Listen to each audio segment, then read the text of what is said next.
प्रतिशत सत्य है कि मोक्ष की उपलब्धि केवल मनुष्य जीवन में ही संभव है। अब रहा सवाल, मोक्ष की प्राप्ति कैसे हो सकती है? तो सबसे पहले हमें मोक्ष को समझना पड़ेगा, तब हम मोक्ष की प्राप्ति की बात करेंगे। मोक्ष है क्या? बंधन से मुक्ति का नाम मोक्ष है। और बंधन हम आप सब पर अनादि का है। अनादि से हम सब बंधन में बंधे हैं। कर्मों का बंधन हम सबके साथ है। और उस बंधन का मूल कारण हमारे भीतर का मोह, हमारे भीतर का अहंकार, हमारे भीतर का अज्ञान। जब तक हमारे भीतर का मोह, ममता, अज्ञान, अहंकार रहेगा, हम पर हावी होगा, बंधन चढ़ता रहेगा।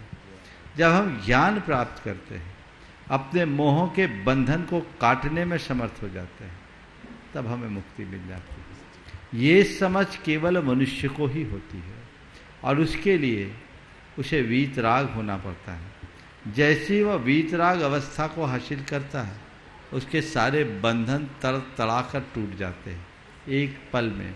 और एक बार मोक्ष हो जाना तो जन्म मरण से हमेशा हमेशा के लिए मुक्त हो जाना, आवागमन ही छूट जाना। तो वो अभ्यास करने के लिए हमें अनंत जन्म लग जाते हैं। लेकिन जो व्यक्ति आत्मबोध को प्राप्त करके उस दिशा में आगे बढ़ता है, वो सुनिश्चित तौर पर मोक्ष का अधिकारी हो। उपस्थित हैं दीपक कुमार जी परिवार कटनी से। वर्षा जी प्रश्न करेंगे। वर्षा जी प्रश्न करेंगी और तैयार रहेंगे अंकुश जी, ऋतु जी, जैन छतपुरिया परिवार खुरई। बोलिए। पहले अंकुश पूछ लीजिए जब तक। हाँ अंकुश जी। नमोस्तु महाराज जी, नमोस्तु। इसके बाद महाराज जी, मेरा ये सवाल है कि मैं सब कुछ पढ़ के जाता हूँ एग्जाम में, लेकिन नर्वस होने के कारण मेरा जो भी याद रहता है वो मैं लिख नहीं पाता हूँ, जिस कारण से मुझे फल नहीं मिलता है मेरे लिए। ये तुम्हारी नहीं, बहुतों की ऐसी समस्या। मैं उन सब से कहूँगा जिनका मन नर्वस हो जाता है, जिनका कॉन्फिडेंस वीक हो जाता है, वो घबराए नहीं। उसके लिए मैं नित्य ओंकार की नाद करना शुरू करें और भावना योग करें। उनका कॉन्फिडेंस बिल्टअप होगा, याद करने की क्षमता भी विकसित होगी और लिखने की क्षमता भी विकसित होगी। से जुड़ के और आप बोली मर्सद तैयार रहेंगे। उस्मानपुरा दिल्ली से तारू देवी। क्या बोल रही महाराज जी? आज आपके द्वारा हम जो गुणायतन से जुड़े हैं और आपने हमें इस संस्था से जोड़ा, उसके लिए हम आपके बहुत बहुत जन्मों जन्मों तक ऋणी रहेंगे। बहुत नमोस्तु महाराज। बहुत प्रश्न नहीं करना, हो गया। हाँ। चलिए उस्मानपुरा दिल्ली से सितारू देवी अपने पुत्र के साथ। वर्षा जी। ये आया। वर्षा जी ने पूछिए। वर्षा जी पूछिए। महाराज जी के चरणों में बारंबार नमोस्तु नमोस्तु नमोस्तु। महाराज जी, आपका आशीर्वाद हमेशा हमारे परिवार पे बना रहे। मेरा प्रश्न ये है, जीवन में कुछ लम्हे ऐसे आते हैं जब हम अपनी मुस्कान की तिलांजलि देकर दूसरों को खुशी देते हैं, तब हम अपनी भावना कैसी रखें? मेरा प्रश्न बस इतना ही है आपसे। देखिए, अपने मुस्कान को तिलांजलि देकर दूसरों को खुशी देना बहुत उत्तम और उत्कृष्ट भावना का द्योतक है। जब कभी भी ऐसा हो तो उस समय हमें अपने भावनाओं पर नियंत्रण रखना सीखना चाहिए। यदि हम अपनी दूसरों की खुशी के लिए अपने मुस्कान को तिलांजलि देते हैं तो ये मनुष्य नहीं, देवत्व का द्योतक है, देवता के लक्षण। बशर्ते हम इसे सहज रूप से करें, ऐसा करके सामने वाले के ऊपर एहसान न दिखाएं और इसका अहंकार मन में न लाएं, तो ये हमारे जीवन की प्रगति का सबल आधार बने। उपस्थित हो सितारू देवी। नमोस्तु महाराज। और तैयार रहेंगे सिमर अरोजी सेठी हजारीबाग से। नमोस्तु महाराज श्री। माइक। हाँ बोलिए। मेरा नाम जिया जैन है। मेरा प्रश्न ये है कि इंसान का धर्म बड़ा होता है या कर्म बड़ा होता है? धर्म करने वाले व्यक्ति के अगर कर्म अच्छे ना हो तो क्या धर्म उसके कभी काम आएगा?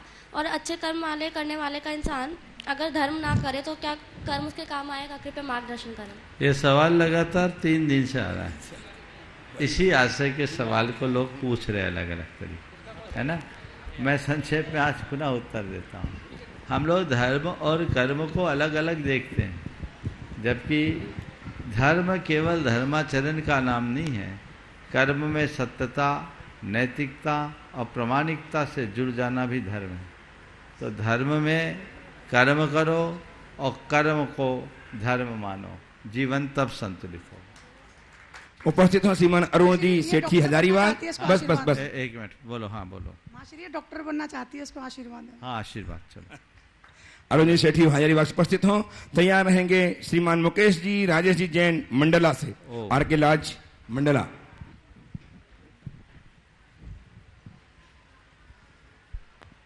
बोलिए।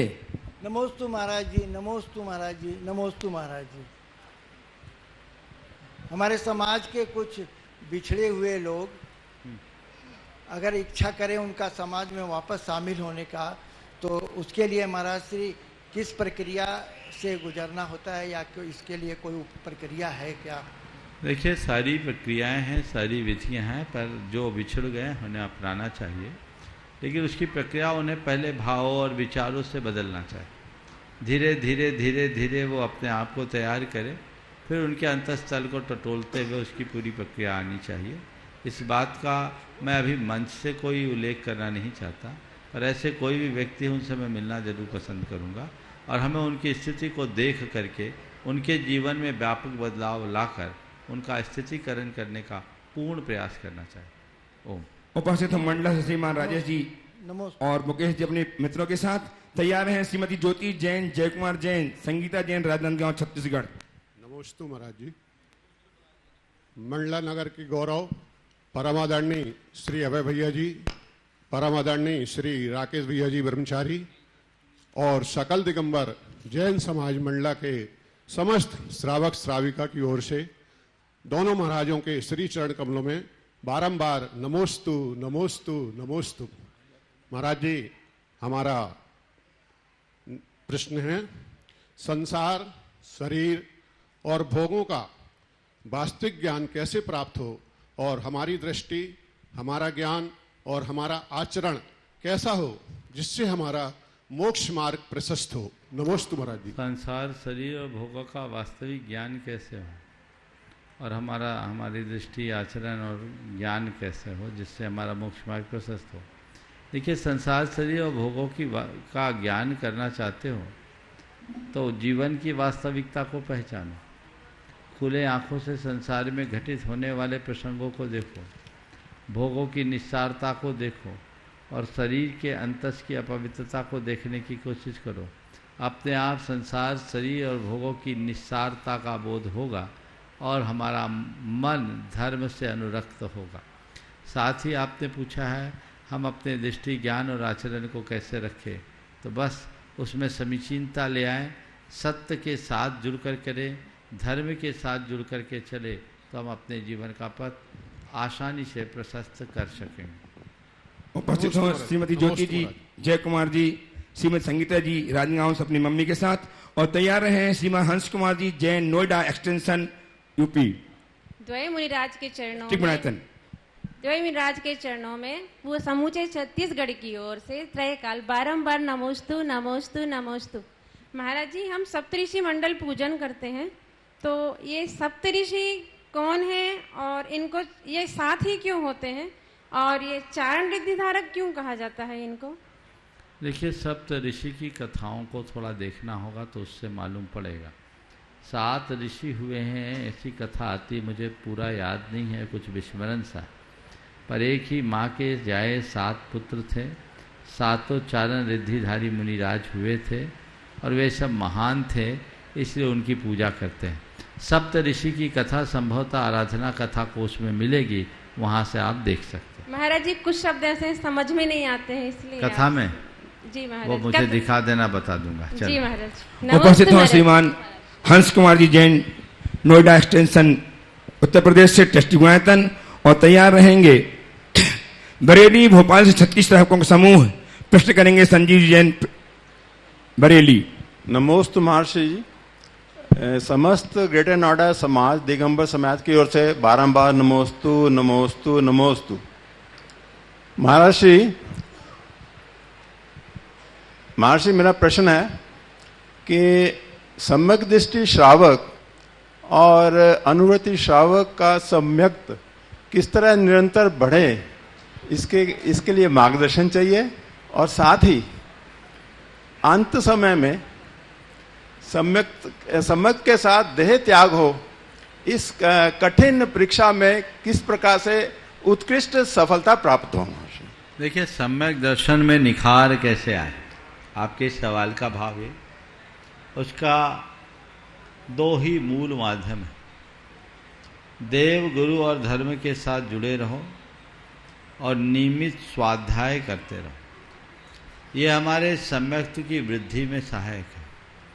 आचार्य पूज्यपाद ने जिनेन्द्र भगवान की पूजा को सम्यक्त वर्धनी क्रिया कहा है और आचार्य कुंद ने जिन सूत्र को सम्यक्त का निमित्त कहा।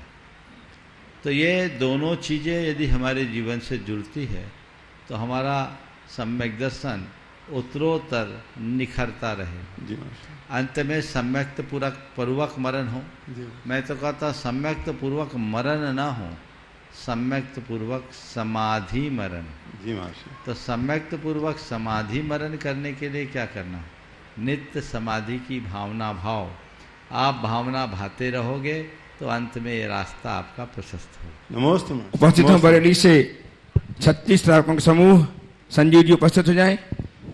शिक्षक की जल्दी प्रश्न कीजिए। तैयार रहें। श्रीमती रेखा जी जैन, देहरादून।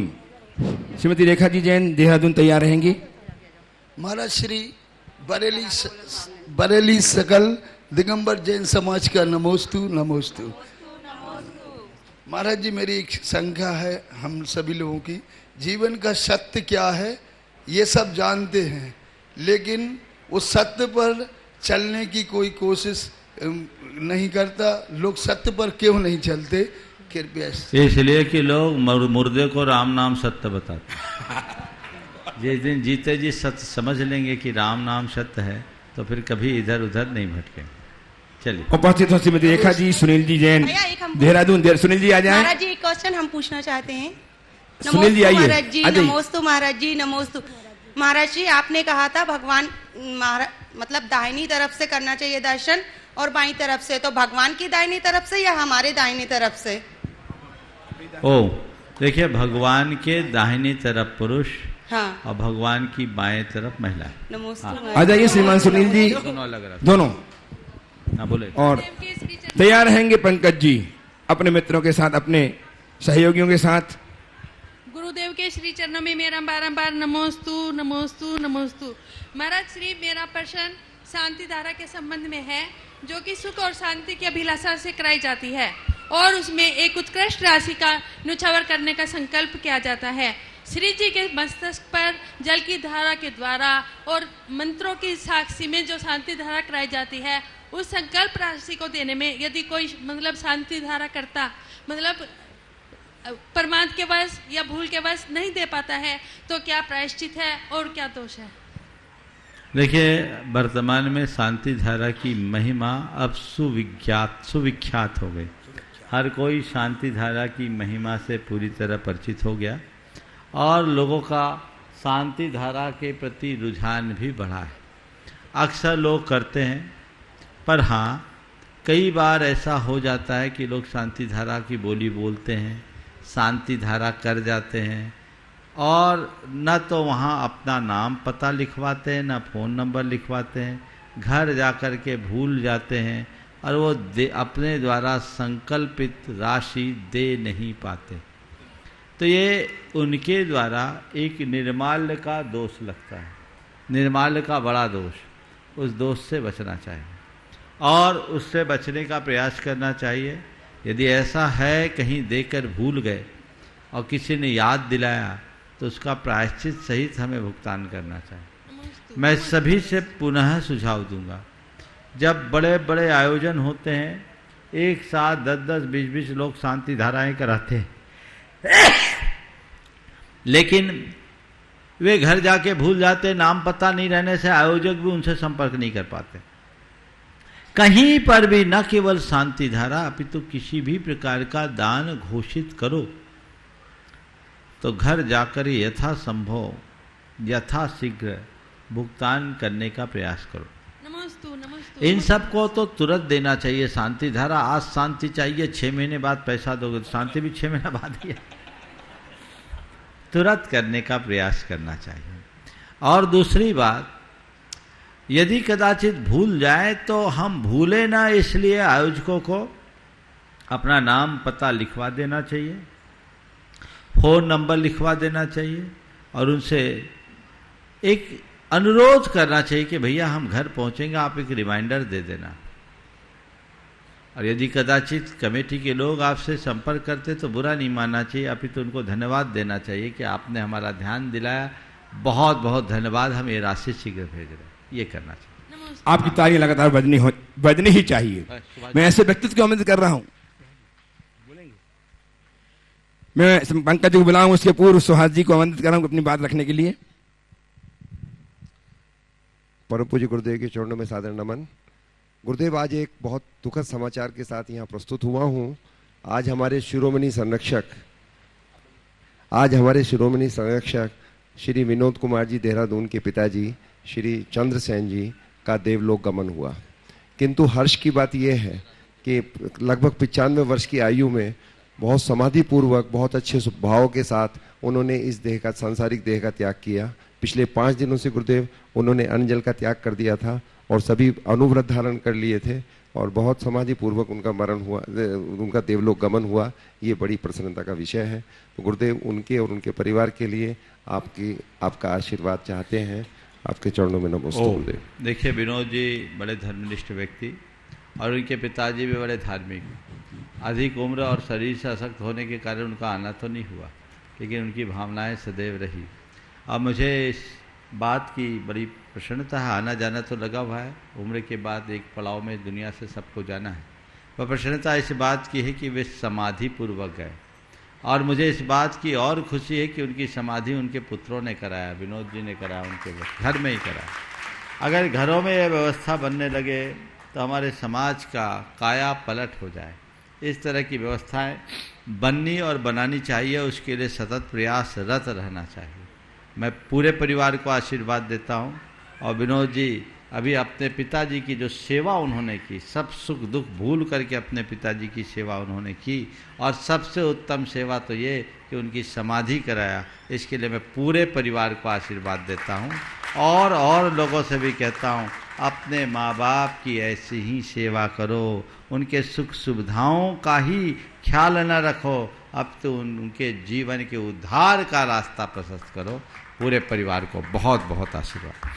उपस्थित होंगे श्रीमान शशि जी, संतोष जी गोधा परिवार मिर्जापुर, जिन्होंने अपना बेशकीमती भूखंड गुणातन के लिए प्रदान करके जीवन को अनुपम बनाया है। इनके सम्मान में तालियां बजती रहें। गोधा परिवार में प्रश्न प्रस्तुत करेंगे और तैयार हैं डॉक्टर अतुल जी, डॉक्टर रचना जी जैन घोवारा वाले सागर। गोधा जी प्रश्न। हाँ डॉक्टर साहब तैयार रहे। दो ही महाराजों के चरणों में नमोस्तु नमोस्तु नमोस्तु। महाराज जी, मेरा प्रश्न ये है, सोने चांदी के सिक्कों की उपयोगिता तो हम सभी लोग जानते ही हैं, लेकिन हमारी जिंदगी में खोटे सिक्के की क्या उपयोगिता है? क्योंकि कहा जाता है कि बुरे वक्त में खोटा सिक्का ही काम आता है। नमोस्तु गुरुदेव। सोने चांदी की उपयोगिता तो है ही, खोटे सिक्कों की क्या उपयोगिता? क्योंकि कहा जाता है बुरे वक्त में खोटा सिक्का भी काम आता है। बस ये ध्यान रखो, खोटा सिक्का केवल बुरे वक्त में ही आता, पर जो अपनी ज़िंदगी खरे सिक्के की तरह अपनाते हैं उनका जीवन में खोटा वक्त ही नहीं आता। मैं बात को दोहरा रहा हूँ, खोटे वक्त में, बुरे वक्त में खोटा सिक्का भी काम आता है, ये सही है। पर मैं ये कहूँगा, जो अपने जीवन में जो जीवन भर खरा सिक्का बना रहता है उसके जीवन में खोटा वक्त नहीं आता। इसलिए हम खरे के ही प्रति ज़्यादा सजग रहे तो अच्छा। उपस्थित हैं डॉक्टर अतुल जी, डॉक्टर रचना जी घुमारा वाले सागर से और तैयार रहेंगे, जिन्हें हम निरंतर टीवी में ऑनलाइन प्रश्नों के माध्यम से, अच्छे प्रश्न के माध्यम से सुना करते हैं। आज उपस्थित हैं मयूरी जी, गिरीश जी जैन रीठी। नमोस्तु महाराज जी। महाराज जी के चरणों में बारंबार नमोस्तु। महाराज जी, मेरी ये शंका है कि जब अल्प आयु में किसी गंभीर बीमारी से ग्रसित हो जाते हैं तो ऐसे में हमारा मन हर क्षण विचलित रहता है। हम आर्थिक, मानसिक, शारीरिक, सामाजिक सब परिस्थितियों से घिर जाते हैं और हम स्ट्रेस के साथ साथ प्रेशराइज फील करते हैं। और सभी बड़े जन और सभी अपने गुणीजन यही कहते हैं कि सिर्फ आप धर्म करें तो ठीक हो जाएंगे। चाहते हैं करना, करते भी हैं, लेकिन ऐसा लगता है कि स्ट्रेस और प्रेशर की वजह से उसको प्रॉपर फॉलो नहीं कर पाते और उतना विश्वास नहीं जग पाता है। तो ऐसे में महाराज जी हम सामंजस्य कैसे स्थापित करें, कृपया देखिए, मार्गदर्शन सबसे पहले बात तो मैं ये कहूँगा, कोई कितना भी बीमार है अपनी तन की बीमारी को तन तक सीमित रखे, उसे मन पर हावी ना होने दे। गड़बड़ियाँ तब होती है जब हम तन की बीमारी को मन पर हावी कर देते हैं, और जब जब तन की बीमारी मन पर हावी होती है मनुष्य जीवन भर बीमार रहता है। आपके नाम के साथ डॉक्टर बुलाया, यदि आप डॉक्टर से पेशे से डॉक्टर हो तो आप इस बात को भली भांति जानते होंगे कि तन की बीमारी के 100 इलाज हैं, मन की बीमारी का कोई इलाज नहीं। और ये भी आज मेडिकल साइंस भी इस बात को मानता है कि हमारे ज़्यादातर बीमारियां मनोकायिक होते हैं। शरीर में उसके लक्षण तो दिखते हैं लेकिन उसका केंद्र मन होता है। तो यदि हमने मन को बदलने की सामर्थ्य विकसित कर ली, मन पर हमने ध्यान रख लिया, तो अपनी बीमारियों को बहुत अंशों में ठीक कर सकते हैं। दूसरी बात, बीमारियां रहती है, छोटी मोटी बीमारियां होती है, बड़ी बीमारियां भी होती है, कुछ जानलेवा बीमारी भी होती है, कुछ लाइलाज बीमारी भी होती है। मैं ये कहूँगा, अपने जीवन में जब कभी भी बीमारी हो तो सकारात्मक सोचें। सकारात्मक इस अर्थ में सोचें कि मैं बीमार तो हूँ पर बिस्तर पर तो नहीं हूँ, मेरी बीमारी का इलाज नहीं है, ठीक है, पर असह्य तो नहीं है, सहन करने योग्य तो है। आज मैं बीमार हूँ फिर भी चल फिर तो रहा हूँ। मेरे पास एक युवक आया, उसके पैर में एक ऐसी बीमारी थी जिसे फुट स्ट्रोक बोले थे, कि वो चल फिर नहीं पाता, और डॉक्टरों ने बोला था कि आदमी 25-27 साल की उम्र से ज़्यादा नहीं जिएगा, धीरे धीरे उसके मसल्स में कुछ होता है और वर्ल्ड में उसका कोई इलाज भी नहीं। वो बहुत हताश था। मैंने उसे कहा, देख भाई, तेरे तन को बीमारी, तेरी आत्मा को, तेरी चेतना को कोई बीमारी है क्या? बोला नहीं है बीमारी। तो तुम हर पल ये ध्यान रख, एक मंत्र को अपने मन में घोटो, स्वस्थो हम, मैं स्वस्थ हूँ, और शुद्धो हम, मैं शुद्ध आत्मा हूँ। मैं देह नहीं आत्मा हूँ, बीमारी तन को है, ये जाएगी, कर्म के निमित्त से आई है, चले जाएगी।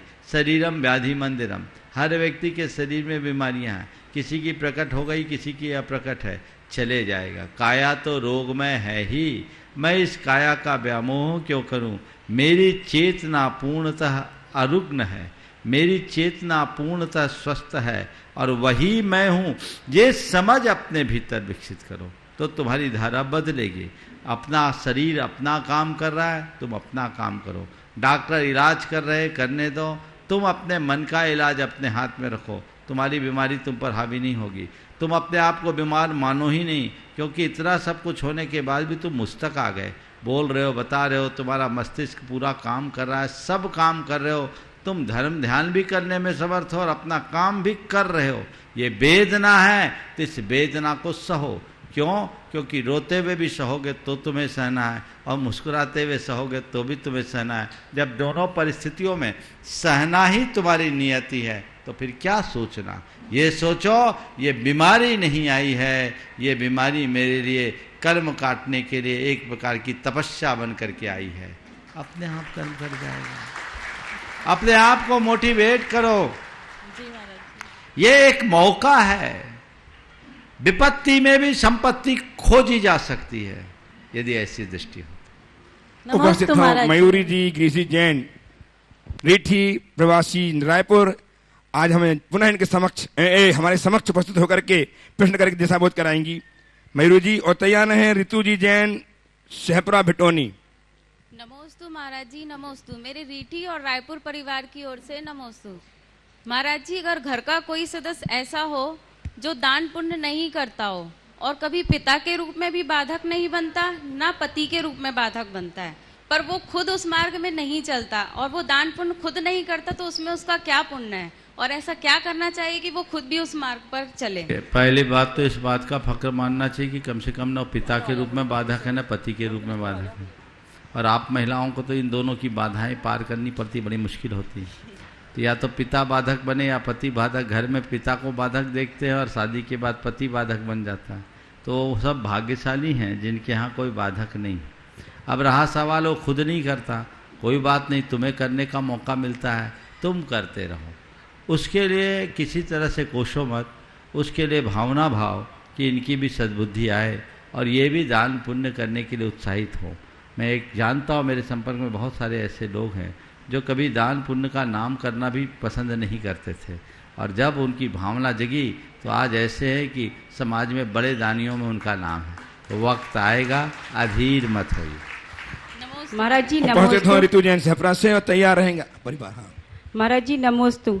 महाराज जी मैंने अभी अभी अष्टानिका पर्व लिए, लेकिन अष्टानिका पर्व की जो विधि होती है उस विधि को हम अपने दैनिक कार्यों के कारण, कुछ परिस्थितियों के कारण पूरा नहीं कर पाते हैं, तो हमें उस व्रत का कितना फल प्राप्त हो सकता है, ये कृपया मार्गदर्शन। देखो, जितना करोगे उतना तो होगा ही, जितना इधर उधर डिस्टर्ब होगा उतना बट्टा लगेगा। 100% मार्क्स लाने के लिए 100% अपना परफॉर्मेंस होना चाहिए, लेकिन नहीं करने की अपेक्षा जितना बने उतना करो। आइए श्रीमान पंकज जी पार्षद ललितपुर से, जो आज ही नहीं अपितु अनेक कार्यक्रमों में लगातार जब से गुरुदेव के श्री चरण से जुड़े हैं, लगातार अपनी सेवाएं अपने साथियों के साथ, इनके नेतृत्व में पूरी टीम आएगी, पूरी टीम प्रमाण सागर सेवा संघ ललितपुर पंकज जी के नेतृत्व में, जिन्होंने अपनी कर्मठता का, अपना जोहारूपन का, अपना सेवा, अपनी भक्ति श्रद्धा का परिचय दिया है। लगातार तालियां बजती रहें। साथ में छोटे पहलवान ललितपुर ये प्रश्न के लिए तैयार रहेंगे, इनको प्रश्न भी करना, सम्मान करेंगे। इनका सम्मान करने के लिए आमंत्रित कर रहा हूं गुणातन के CFO श्रीमान सुनील जी जैन, गुणातन के CEO श्रीमान सुनील जी सुभाष जी जैन, गुणातन के मुख्य प्रशासक श्रीमान शैलन जी जैन आए, और सिद्धार्थ जी कासलीवाल प्रशासक गुणायतन वे भी आए, और इनका सम्मान, सारे समूह का सम्मान एक एक शिक्षा से आइए, सब लाइन से गुरुदेव चरण का वंदना करें। लगातार तालियां बजती रहे। भाई साहब, ये ऐसा परिवार है, सेवा परिवार, जब भी गुरुदेव का आदेश होता है ये सारे कामों को छोड़कर भागे चले जाते हैं गुरुदेव के चरणों में, और लगातार अपनी किसी प्रकार की विषमता को न देखते हुए अपनी सेवाएं प्रदान करते रहते हैं। पूरी श्रीमती चंद्रिका जी पाटनी रांची ये भी आए, और प्रति बहन शकुन दीदी ये भी आए। इनका सम्मान करें, इन युवा साथियों का, इनकी इन्हें प्रेरणा दें, प्रोत्साहित करें शिक्षा के साथ। मैं फिर कहूंगा आपकी तालियां लगातार बजती रहे, क्योंकि ये ऐसे आपके अपने युवक हैं जो निरंतर, इन लोगों का जितना सत्कार करो उतना कम है। पंकज भाई हर कार्य में आगे, और अभी कई दिनों से ये अस्वस्थ चल रहे हैं, आप इनकी चाल देख रहे हैं, और एक बहुत भयानक बीमारी को हराया है इन्होंने, लेकिन उन सब की परवाह किए बिना जब कभी कोई काम पड़े सब काम छोड़कर पूरी टीम के साथ ये लोग अपने अपने दुकान, और कई लोग तो जॉब करने वाले हैं, उनको छोड़कर बराबरी से सब कार्यों में अपनी सहभागिता देते हैं, और न केवल सहभागिता देते हैं अपितु अपनी सेवा से सबका दिल भी जीत लेते हैं। मैं पूरे के पूरा इन बच्चों को आशीर्वाद देना चाहूँगा।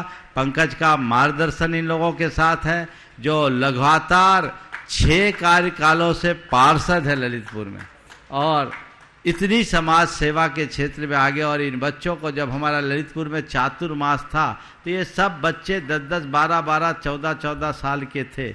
आज ये सब बड़े हो गए और पिछले लगभग 12-14 वर्षों से सभी कार्यक्रमों में बढ़ चढ़ करके हिस्सा ले रहे हैं, और ये हर कार्य में अपनी सहभागिता देते हैं। इस बार के विधान में यदि ये लोग नहीं होते तो बहुत सारी व्यवस्थाएं धरी रह जाती। मैं इन सबको इस भाव से आशीर्वाद देता हूं कि इसी तरह धर्म प्रभावना के क्षेत्र में लगे रहे और देव गुरु शास्त्र की सेवा में अपने आप को समर्पित रखे। और पंकज भाई से और आज उनके साथ ललितपुर में जो सब युवाओं के प्रेरणा स्रोत रहे हैं और छोटे पहलवान, इनको भी आशीर्वाद देता हूं कि ये लोग पूरी तरह स्वस्थ रहे और इन सबको इसी तरह एकजुट रख करके आगे बढ़ाते रहे। सभी को आशीर्वाद। हाँ बोलो। प्रस्तुत करेंगे, समाधान प्राप्त करेंगे श्रीमान छोटे जी पहलवान ललितपुर एकता जैन के साथ। नरेंद्र जी जैन छोटे पहलवान एकता जैन के साथ ललितपुर से अपना प्रश्न प्रस्तुत करें और तैयार रहें। श्रीमान मुकेश जी जैन कानपुर। महाराज जी सिर्फ मुझे आशीर्वाद चाहिए। ये पंकज मेरा छोटा भाई है, लेकिन अब मैं इसका छोटा भाई बनना चाहता हूँ। महाराज जी अब इसके आगे मेरी सेवाएं फीकी लगने लगी हैं मुझे, इसलिए महाराज जी ऐसा आशीर्वाद दें कि हमारा ये भाई हमारे लिए बराबर अपने साथ जोड़ के रखे। बहुत बहुत बहुत बहुत अच्छी बात आपने की है। ये छोटे भाई का बड़प्पन है कि उसने पंकज के लिए ये बात कही, ये बात सही है। छोटा आजकल थोड़ा शरीर से शिथिल होने के कारण भले शिथिल हुआ है, लेकिन इनके बड़े योगदान है। ललितपुर में युवाओं की पूरी टीम को तैयार करने में छोटे भाई का बहुत महत्वपूर्ण योगदान है। और पंकज की बात जो आपने की है बहुत बहुत सराहनीय है। ये लोग इसी तरह इस पथ पर चलते रहे, मेरा आशीर्वाद। मुकेश जी कानपुर से उपस्थित हों, तैयार हैं सपंजन हरदा। मुनि राजों के चरणों। रुको पंकज बोलेंगे। हाँ बोलो पंकज। हे गुरुदेव, नमोस्तु नमोस्तु नमोस्तु। गुरुदेव, जिस तरह हमारे यहाँ प्रमाण सागर सेवा संघ के सभी नवयुवक साथी इतनी बढ़ चढ़कर मेहनत करते हैं, आज आपके सामने आपके चरणों में 3 पीढ़ी खड़ी हैं। एक पीढ़ी आदरणीय श्री नरेंद्र कुमार जी जैन छोटे पहलवान, और इन्हीं के द्वारा श्री राजकुमार जी जैन कैप्टन के द्वारा तैयार की गई दूसरी पीढ़ी पंकज। तीसरी पीढ़ी गुरुजी जिनको हम लोग स्वयं अपने साथ आते हैं, अनूप जी, नयन जी, श्री प्रमाण सागर सेवा संघ मौसम वगैरह के साथ। तो गुरुजी इन लोगों को ऐसा आपके चरणों का क्या आशीर्वाद है और मुखार बिंद से क्या है कि हम सभी लोग इसी तरह देव शास्त्र गुरु की सेवा में अपने मान सम्मान को भी ना समझते हुए हमेशा अग्रणी बने रहें। कृपया दिशा निर्देशन करें। बहुत ही महत्वपूर्ण बात अभी पंकज ने की है। ये बात अगर पूरे देश में कहीं देखने को मिलेगी तो केवल ललितपुर में मिलेगी। ललितपुर में हमारे समाज के युवाओं ने बिल्कुल अभी मेरे ख्याल से छोटे 65 पार हो गए होंगे। हाँ, और ये पहलवान थे खलीफा। जो पहलवान होते हैं खलीफा को जानते, खलीफा का कितना महत्व होता है। और व्यायामशाला को संचालित करते हुए युवाओं की टीम बीज व्यायामशाला के माध्यम से चलाते चलाते और ये दूसरी और आज तीसरी पीढ़ी यहाँ आई है। मैं यही कहूँगा इन युवकों से कि अपने ये तुम लोगों के अभिभावक है, गार्जियन हैं, इनका मार्गदर्शन लेते हुए जैसे इन लोगों ने समाज सेवा में अपनी निस्वार्थ भाव से सेवाएं दी है, समर्पित की है, तुम लोग भी ऐसे ही करते रहो, यही आशीर्वाद। ओम। चलो मुकेश जी कानपुर उपस्थित हो, तैयार है सपंजन हरदा। मुकेश जी। द्विमुनि राजों के चरणों में बारंबार नमोस्तु नमोस्तु नमोस्तु। कानपुर जैन समाज का, भोपाल जैन समाज का बारंबार नमोस्तु। सीता की महाराज जी, कागज की किताब तो इंसान लिखता है, पर इंसान की जिंदगी की किताब कौन लिखता है? उसके कर्म या किस्मत? कागज की किताब इंसान लिखता है और जिंदगी की किताब को कौन लिखता है? कर्म या किस्मत? लिखता तो इंसान ही है, पर लेखनी कर्म बनती और किस्मत उसको पढ़ने के लिए अवसर देती है। समझ गए? कर्म की लेखनी से जीवन की किताब को इंसान लिखता है और किस्मत उसको मांसते रहती है।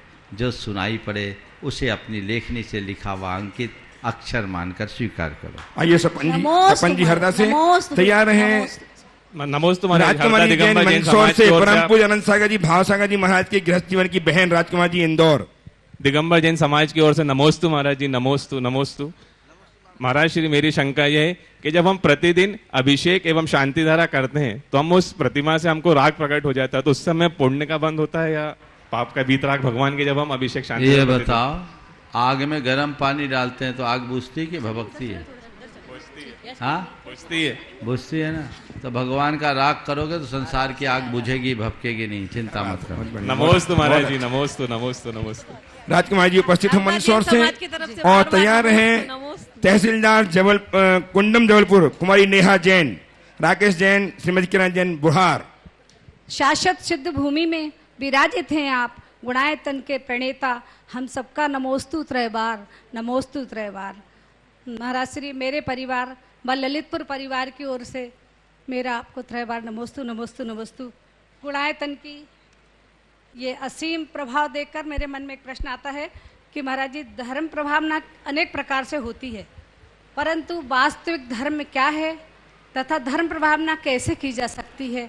महाराज जी, आपने पूछा वास्तविक धर्म क्या है? धर्म वास्तविक ही होता, अवास्तविक नहीं। जो अवास्तविक होता वह धर्म होता है। वास्तविक धर्म प्रभावना क्या है और कैसे की जा सकती है? जी महाराज। धर्म वही जो धारा जाए, और उस धर्म को हम खुद धारे और लोगों को उसका महत्व बोध कराए, उससे धर्म की प्रभावना हो सकती। धर्म प्रभावना के कई माध्यम, एक हमारा आचार व्यवहार, दूसरा तत्व ज्ञान का प्रसार, तीसरा अपने धर्म की महिमा का विस्तार, चौथा त्याग और तप। ये हमारे धर्म प्रभावना के आधार है। हम जिन भी माध्यमों से धर्म की प्रेरणा लोगों को दे सके वो धर्म प्रभावना का अंग है। जिसे देखकर, जिसे सुनकर, जिसे पढ़कर या जिसके संपर्क में आकर हृदय में धर्म की भावना हो या अंदर का मोटिवेशन प्रकट हो, समझ लेना वे सब के सब धर्म प्रभावना के आधार। सुश्री नेहा नमस्ते महाराज जी, नमस्ते। तहसीलदार कुंडम राकेश जी श्रीमती किरण जी के साथ बुढ़ार से उपस्थित हों और तैयार हैं आयुषी जैन बीना। मुनिराज द्वय के चरणों में मेरे परिवार तथा बुढ़ार जैन समाज की ओर से सादर नमोस्तु। महाराज श्री, मेरा प्रश्न ही एक निवेदन है।